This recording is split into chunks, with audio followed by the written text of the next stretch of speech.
لیکن قرآن کہتا ہے تعلیمات وہ تھیں کہ جو ان کی نفس کی خواہش کے خلاف تھیں، لہذا نفس کی خواہش، وہ جو ایک جگہ پہ قرآن مجید نے کہا نا کچھ لوگوں نے نفس کی خواہش کو خدا بنا لیا، وہ چونکہ خواہشات نفسانیہ کے خلاف تھیں، نتیجہ اس کا یہ نکلا کہ ان لوگوں نے پیغمبروں، رسولوں، انبیاء، اللہ کے محبوب بندوں کو جھٹلا دیا، یہاں تک کہ قتل کر دیا۔ حضرت زکریا علیہ السلام جیسے لوگوں پر آرے چلا دی، شہادتیں ہو گئی انبیاء کی۔ وجہ کیا تھی؟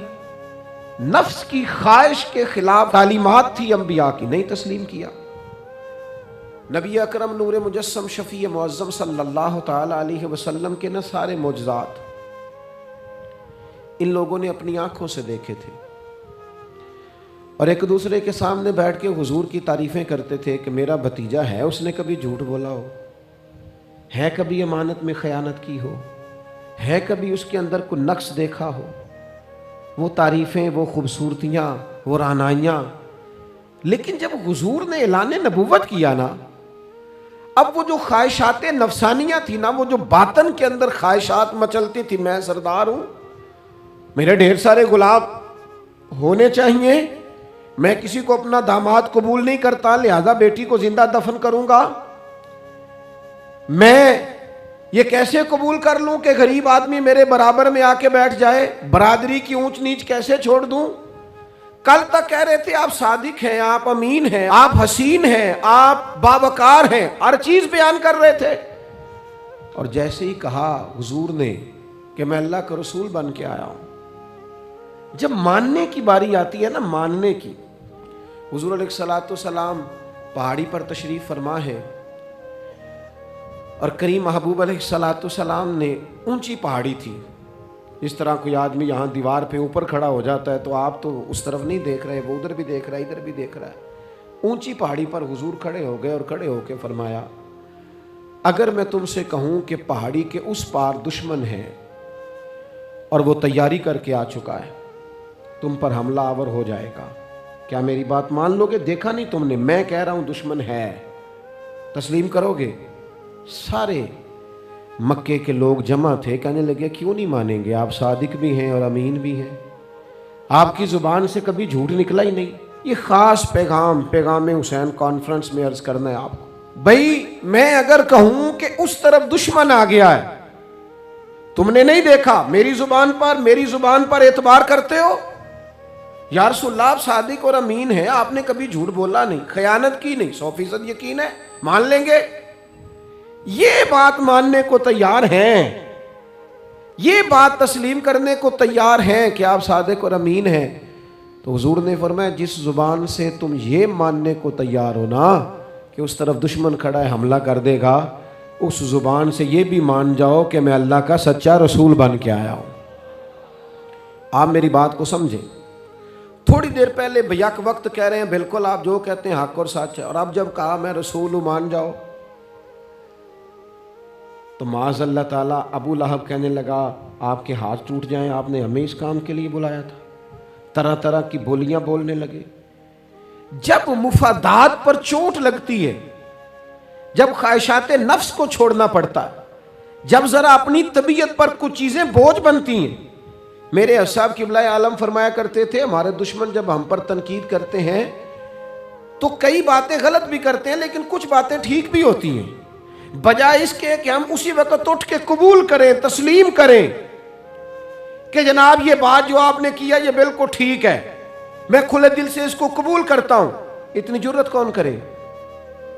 اتنی ہمت کا مظاہرہ کون کرے؟ وہ چیزیں جو ہمارے نفس کی خواہش کے خلاف ہوتی ہیں ہم قبول کرنے کو تیار ہی نہیں ہوتے، لیکن جو مزاج دین ہمیں عطا کرتا ہے، وہ دین ہمیں یہ عطا کرتا ہے کہ جب تم یہ دیکھو نا کہ بات جو ہو رہی ہے وہ بات ٹھیک ہے، اگرچہ میرے مفادات کے بھی خلاف ہے، اگرچہ میرے نفس کی خواہش کے بھی خلاف ہے، اگرچہ میری سرداری کے بھی خلاف، ہو سکتا ہے میرا مالی نقصان بھی ہو، لیکن چونکہ ٹھیک ہے لہذا مجھے قبول کر لینی چاہیے۔ یہ جرت پیدا کریں اپنے دل کے اندر، یہ طاقت پیدا کریں، یہ آج کا پیغام ہے۔ آپ دیکھیے حضرت فاروق اعظم رضی اللہ تعالیٰ عنہ نے مسئلہ بیان کیا، تو جناب فاروق اعظم رضی اللہ تعالیٰ عنہ نے اس مسئلے میں عورتوں کے مہر کے متعلقہ جو حق مہر ہوتا ہے خاتون کا، اس کے متعلقہ جناب عمر نے کوئی مسئلہ بیان کیا. تو آپ جمعہ پڑھا کے باہر نکلے تو ایک خاتون کھڑی تھی دروازے پر، کہنے لگی امیر المومنین حد ہو گئی ہے، آپ عورتوں کو مہر لینے پر پابندی لگا رہے ہیں، اتنا لینا اتنا نہ لینا، اور اللہ رسول نے کھلی اجازت دی ہے جتنا مرضی لے لیں. اس خاتون نے دلائل پیش کیے. اب امیر المومنین کے سامنے ایک تو ہے کہ عام مرد کے سامنے عورت بات کرے تو لوگ قبول نہیں کرتے، اور 22 لاکھ مربع میل کا حکمران اور جس کے بارے میں معروف ہے کہ ان کا درہ ہر وقت چلتا ہے، اس خاتون نے جناب عمر سے کہا کہ جناب مسئلہ یوں ہے، آپ نے یوں بیان کیا ہے. اب ارد گرد لوگ کھڑے تھے، کسی نے یہ نہیں کہا گستاخ معاذ اللہ تو کیا کہہ رہی ہے، امیر المومنین کے سامنے کلام کرتی ہے. بات حق تھی، کسی نے جرت نہیں کی. ایک شخص حضرت عمر سے کہنے لگے حضور آپ کچھ بولتے کیوں نہیں، کچھ تبصرہ کریں. فرمانے لگے بولنا کیا ہے، ایک مرد نے خطا کی ہے اور ایک عورت ٹھیک کہہ رہی ہے، اس کی بات درست ہے، میں کھلے دل سے قبول کرتا ہوں. نفس پر گرچہ چوٹ لگتی ہے اسے قبول کریں، کیوں حق کے معاملے میں حضرت صاحب بندے بڑے اچھے ہیں، قبلہ بڑے نفیس آدمی، اور آپ ان کی طبیعت بڑی اچھی ہے، تو پھر آپ قبول کر لیں ان کی بات کو. کہتے ہیں آپ دعا کریں میرے لیے میں قبول کر لوں، آپ دعا کریں میں ٹھیک ہو جاؤں. او خدا کے بندے جسے تو ٹھیک سمجھ رہا ہے اس کی بات کو قبول کر، اس بات کا قائل ہو جا، اس پر عمل کر. ہمارے مزاجوں میں وہ جو نفسانی خواہشات کا غلبہ ہے آج بھی پوری طرح وہ ہمیں اپنی لپیٹ میں لیے ہوئے، ہم سمجھنے کو تیار نہیں ہوتے. حق حق ہوتا ہے، اور جب حق واضح ہو جائے پھر نفسانی خواہشات کو نہ دیکھو. نفس ایک بچے کی طرح ہے، اس کی ایک بات مانو گے دوسری خواہش کرے گا، دوسری بات مانو گے تیسری خواہش کرے گا. اللہ کے محبوب علیہ السلام نے دعا فرمائی ہے، مسند امام احمد بن حنبل میں موجود ہے. حضور اللہ کی بارگاہ میں عرض کرتے ہیں تعلیم امت کے لیے، صرف ہمیں سمجھانے کے لیے، ورنہ تو معصوم عن الخطا ہے. محبوب اللہ کی بارگاہ میں عرض کرتے ہیں اے اللہ مجھے اس خواہش سے بچانا جو ایک اور خواہش میں مبتلا کر دے، اس خواہش سے بچانا جو خواہشات کے دروازے کھول. ہم اپنے نفس کو لے کر دین کے مقابلے میں کھڑے ہو گئے. میری برادری کہتی ہے کہ شادی میں ڈھول بجے گا، تماشا ہوگا، اور اللہ رسول کہتے ہیں کہ اس میں شریعت کا بول بالا ہوگا، پتہ چلے گا جیتتا کون ہے. میری اولاد کہتی ہے کہ اس راستے جانا ہے، رب رسول فرماتے ہیں اس راہ پہ جانا ہے. نفس کی خواہش اور ہے، اللہ رسول کا حکم اور ہے، ہم اس کو تسلیم کرنے کو تیار نہیں ہوتے. معافی مانگنی پڑ گئی ہے ایک بندے سے. ہماری جو بنائی ہوئے قبیلے اور برادریوں میں اونچ نیچ ہے اس کے حساب سے ہم بڑے قبیلے سے ہیں، وہ چھوٹی قبیلے سے ہم نے جو بنائی ہے، ورنہ تو قبیلے فقط تعارف کے لیے ہوتے. معذرت کرنی پڑ گئی ہے، لیکن کمال ہے ہمارے مزاج میں وہ پیدا ہو. اللہ رسول کو راضی کرنے کے لیے تھوڑی دیر اپنے نفس کو کچلے، ممکن ہے ایسا ہو، کرتے ہی نہیں ایسا، مزاج نہیں بنایا.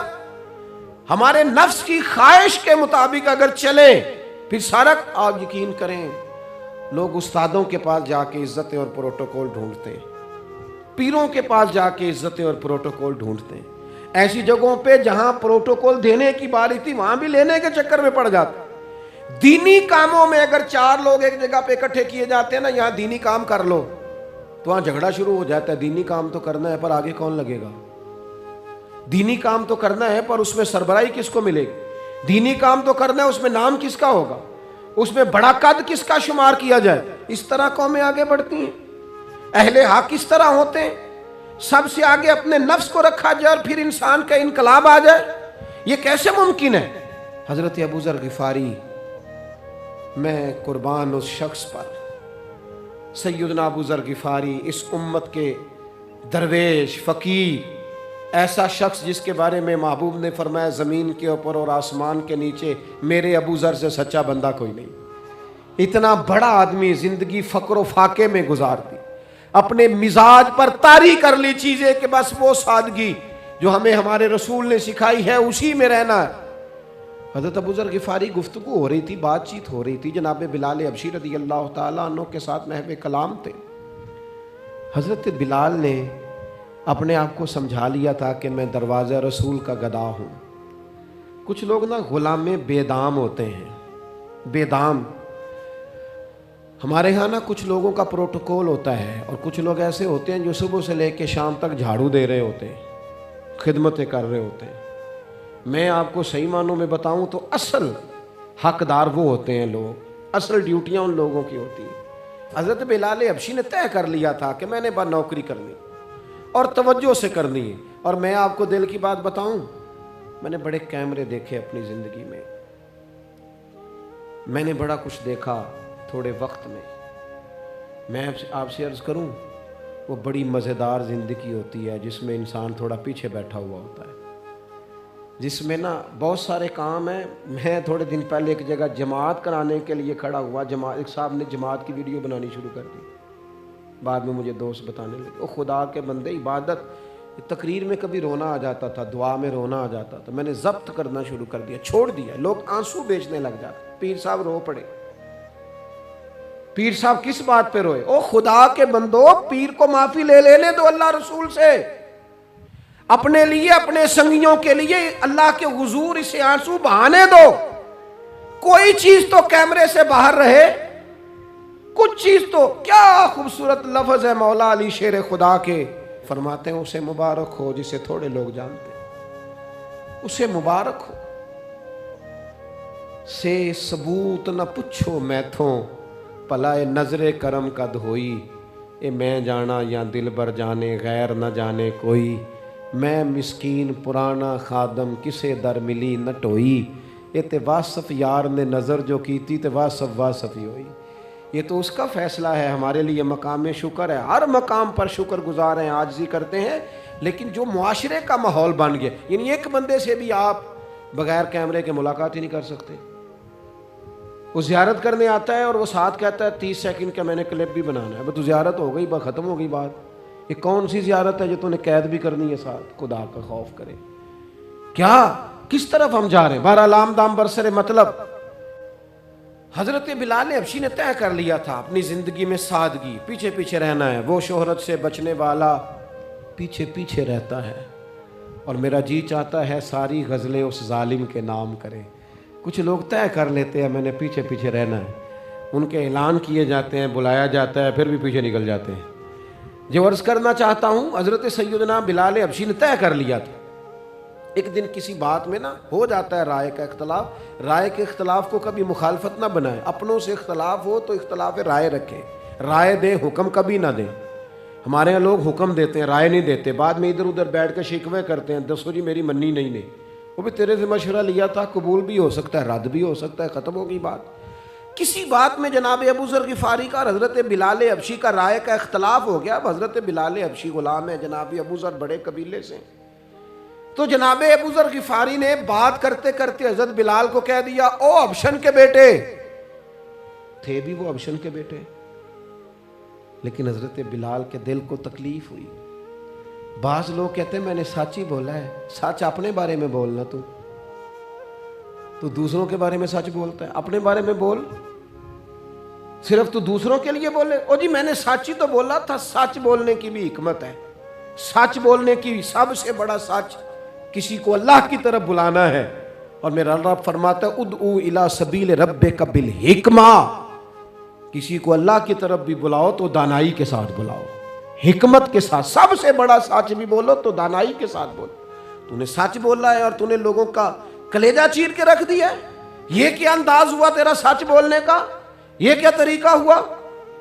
حضرت سیدنا بلال حبشی رضی اللہ تعالیٰ عنہ کو جناب ابو ذر غفاری نے کہا حبشن کے بیٹے بات سچی تھی. حضرت بلال کو تکلیف ہوئی، کونے میں بیٹھ کے روئے. اور غلام روئے اور آقا کو خبر نہ ہو.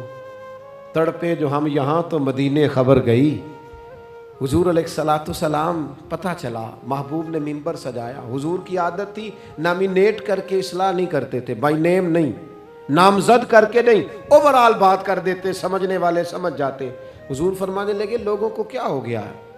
میں نے تو جاہلیت کی ساری باتیں پاؤں تلے رون دی تھی، ابھی بھی کہتے ہیں بلال کو حبشن کا بیٹا. حضرت ابو ذر غفاری کہتے ہیں باقی تو کوئی نہ سمجھے تو میں سمجھ گیا. بڑا مشکل ہوتا ہے مجمع میں اٹھ کے معافی مانگنا. ہمارے ہاں بعض لوگ معافی بھی اس طرح مانگتے ہیں کہ یوں لگتا ہے گن بھی ساتھ پکڑی ہوئی ہے، معافی دو ورنہ گولی مار دوں گا۔ معافی مانگنے کا بھی طریقہ سلیقہ نہیں آتا، اور دنیا میں کچھ ایسے نفس پرست ہیں، ان کو استادوں سے معافی مانگنے پڑی تو نہیں مانگ سکتے، مشائخ سے معافی مانگنے آتی ہے تو نفس کے بندے بن کے نفس کی غلامی کرتے ہیں، لیکن اپنی عزت کی جگہوں کو بھی درست نہیں کرتے۔ کتنا بڑا مجرم ہے جو باپ سے بھی معافی نہ مانگ سکے، جو ماں سے بھی نہ کہہ سکے میں غلطی کر گیا تھا۔ اتنی بڑی نفس پرستی، تو نے آقا بنا لیا اپنے نفس کو اپنا۔ مجمع میں معافی مانگنا، اعتراف کرنا، حق کو قبول کرنا، اپنے نفس کو ذبح کرنا۔ حضرت ابو ذر غفاری مجمع کے بیچ اٹھ کے کھڑے ہوئے، چمکتا دمکتا چہرہ، قبولیت حق کا جذبہ، اپنے نفس کو چیر دینا اور اس پر پاؤں رکھ کے رب رسول کا قرب حاصل کرنے کا ذائقہ۔ جناب ابو ذر غفاری حضرت بلال کے قریب گئے اور پھر ان کے سامنے لیٹ گئے، رو کے کہنے لگے، حبشن کے بیٹے اٹھا اپنا پیر اور رکھ میرے سینے پہ، میں اس قوم کو بتانا چاہتا ہوں کہ تھا تو حبشن کا بیٹا، پر جب سے مدینے والے کا کلمہ پڑا ہے کائنات میں عزت والا ہو گیا ہے۔ یہ دیکھو کس نے ذروں کو اٹھایا اور صحرا کر دیا، کس نے قطروں کو ملایا اور دریا کر دیا، کس کی حکمت نے یتیموں کو کیا در یتیم اور غلاموں کو دنیا بھر کا مولا کر دیا۔ ہمارا نفس کی خواہش بچی، رشتے نہیں بچے، ہمارے نفس کی خواہش بچی، تعلقات نہیں بچے، نفس کی خواہشیں بچی، ہمارے اپنے نہیں بچے، نفس کی خواہشیں بچی، مال جمع ہوا، دیانتداری نہیں بچی، وعدوں کی پابندی نہیں بچی، تجوریاں بھر گئیں، روحیں اجڑ گئیں، بددیانتی سے رزق حرام سے کمایا ہوا مال، کاریں کوٹھیاں بنگلے بن گئے، باطن اجڑ گیا، اس لیے کہ نفس کی خواہش پوری کی۔ نفس کے سامنے اگر انبیاء کی بھی تعلیمات آئیں، لوگوں نے تکبر کیا، قتل تک کر دیا نبیوں کو، لیکن اپنے نفس کی خواہش کے خلاف جانے کو تیار نہ ہوئے۔ خدا را واپس آ جاؤ، خدا را۔ وقت آیا، یہ وقت بدلتا رہا، یہ دور تبدیل ہوتا رہا، لوگوں نے اپنی بادشاہیاں قائم کرنے کے لیے بڑے بڑے قتل کیے، ہلاکو خان نے انسانی کھوپڑیوں کے مینار بنائے، لوگوں نے بڑے بڑے ظلم کیے، جبر کیے، خوف اور ہراس پھیلایا، اپنے اقتدار پکے کرنے کے لیے بڑے بڑے جبر کیے۔ پھر کیا ہوا؟ ایسی ایسی بیماریاں لگیں جن کے علاج ہی کوئی نہیں تھے دنیا میں، بھری ہوئی تجوریاں، پیسے باہر گر رہے ہیں، پر ڈاکٹر کہہ رہا ہے تیرا مرض ہی وہ ہے جس کا علاج ہی کوئی نہیں۔ اللہ تبارک و تعالیٰ کے قانون سے جب لوگ ٹکراتے ہیں پھر پاش پاش ہو جاتے ہیں۔ وقت گزرا، ٹائم یزید کا آیا، وقت گزرا تو ٹائم عبید اللہ ابن زیاد کا آیا، ٹائم شمر کا آیا۔ 1450 سال گزرنے کے بعد اس ہزاروں کے مجمع میں سے ایک ایک بچے کو حدیث یاد ہے کہ حسن اور حسین جنتی جوانوں کے سردار ہیں۔ بتاؤ یزید کو نہیں آتی تھی؟ شمر کو نہیں پتا تھا؟ کلمہ تو پڑھتے تھے نا یہ؟ عبید اللہ ابن زیاد کو نہیں پتا تھا؟ نبی پاک علیہ السلام کے کندھوں پر حسنین رہے، ان سب کو پتا نہیں تھا؟ یہ جانتے نہیں تھے کہ یہ وہ حسنین کریمین ہیں جن کو حضور سنتے تھے، فرماتے تھے یہ میرے پھول ہیں دونوں؟ کیا بات رضا اس چمنستان کرم کی، زہرا ہے کلی جس میں حسن اور حسین پھول۔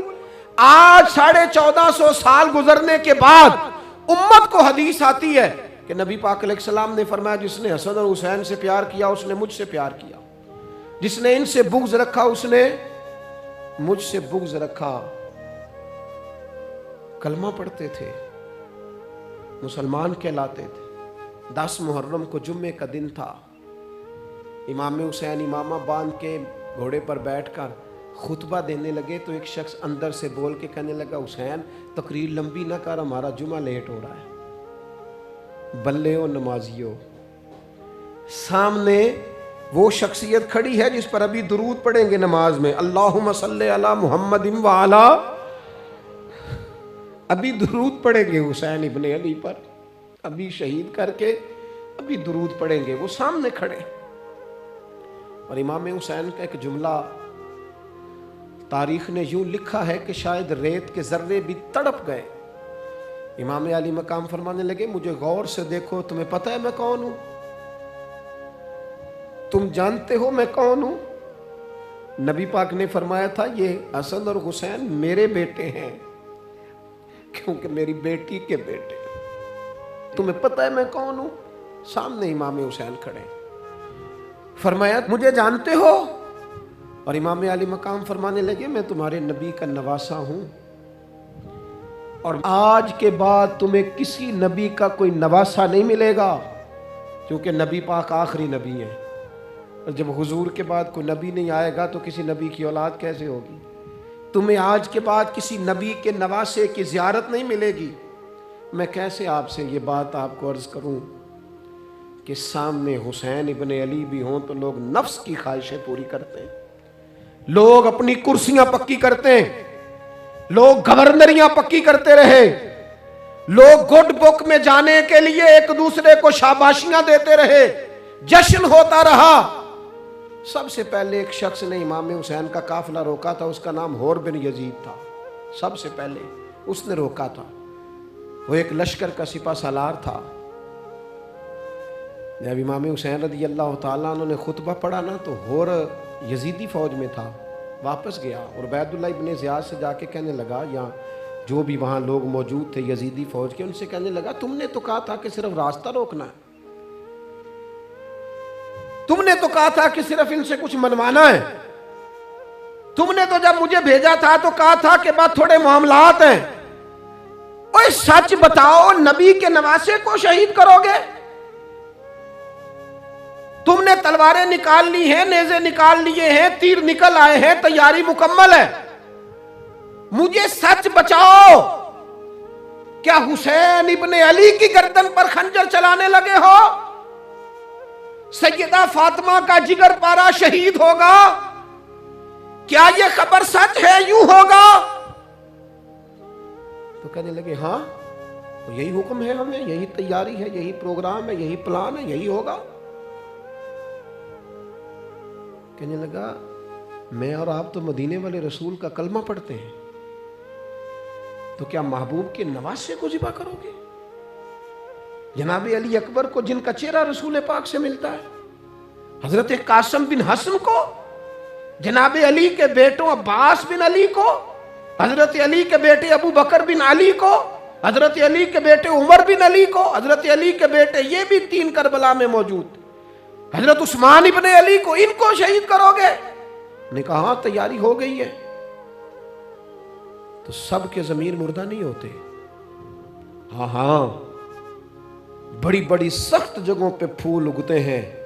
حور نے جب ان سے کہا کہ تمہارا پکا ارادہ ہے، کہا پکا ارادہ ہے، تو اس نے کہا یہ زیرہ پکڑو، یہ عہدہ پکڑو، مجھے تمہارا دیا ہوا عہدہ نہیں چاہیے، حسین کے نانا کی دی ہوئی جنت درکار ہے، یہ رکھو اپنے پاس، مجھے تمہارا۔ ایڑی لگائی اس نے اور دوڑا اور امام حسین کے قدموں میں گیا، کہنے لگا حضور میں مجرم ہوں، میں خطا کار ہوں، میں نے سب سے پہلے آپ کو روکا تھا، پر مجھے قسم ہے اللہ کی میں جانتا نہیں تھا ان کا ارادہ کیا ہے، حضور بھول گیا، غلطی کر بیٹھا، یہ اندھے ہوں گے، ان کی آنکھوں میں پٹی بندی ہوگی، اور مجھے تو پتہ ہے نا کہ دنیا کو پھر محمد کا نواسا نہ ملے گا، مجھے خبر ہے، اگر معافی مانگوں تو معاف کر دو گے، پہلا مجرم ہوں، میں نے روکا ہے، اگر آ جاؤں تو قبول کر لو گے؟ یہ ظرف، یہ حوصلے، یہ توانائیاں اگر ہیں تو سیدہ فاطمہ کے دودھ میں ہیں، یہ شیر خدا کی تربیت میں ہیں، یہ محبوب نے جو ان کی زبانوں کو چوسا تو اس کرم میں ہے۔ حضرت